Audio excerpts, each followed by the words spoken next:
राधे राधे महाराज जी। महाराज जी, आज की विचलित करने वाले और भौतिक इच्छाओं से भरे संसार में एक सामान्य व्यक्ति कैसे अटूट भक्ति विकसित कर सकता है और दैनिक जिम्मेदारियों के बीच प्रभु से कैसे जुड़ाव रख सकता है? यदि वो अपने कर्मों को भगवान को समर्पित करे और हर समय भगवान के स्मरण का अभ्यास करे तो ये दो ही बातों से सब काम बन जाएगा। अब इन दो बातों की पूर्ति के लिए कई बातें लग जाती हैं।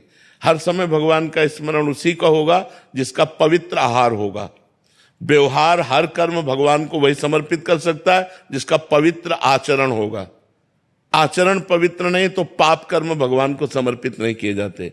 भोजन पवित्र नहीं, कहा जाता है जैसा खाओगे अन्न वैसा बनेगा मन। तो अगर भोजन पवित्र नहीं तो आप हर समय स्मरण नहीं कर सकते हो।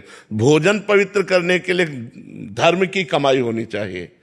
धर्म से चलोगे और उससे जो पैसा आएगा, उससे जो भोजन करोगे, वो भोजन तुम्हारी भगवत स्मृति बढ़ाएगा।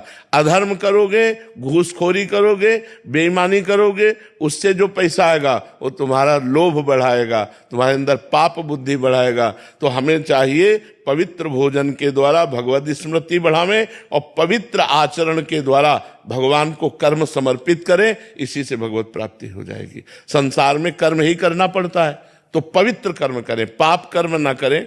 संसार में हमें भगवत स्मृति करना है, व्यापार नौकरी करते हुए, तो हमें अपनी बुद्धि पवित्र रखनी है। इसलिए हमें पवित्र आहार करना है, पवित्र पेय पीना है, जिससे हमारी बुद्धि पवित्र रहे। तो हम संसार में रहते हुए भी भक्त हैं।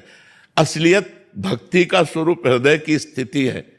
अगर अंदर से हम भगवान में लगे हैं तो हम पैंट शर्ट में भी संत हैं, और अगर हम संत वेश में भी भगवान के विरुद्ध आचरण करते हैं पापी पुरुष हैं, संत नहीं है।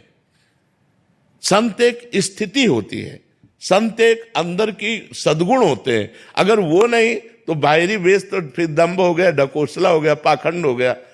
बाहरी वेश पुजवा कर रुपया ले सकते हैं, संसार के भोग ले सकते हैं, लेकिन भगवान को थोड़ी प्राप्त कर सकते हैं।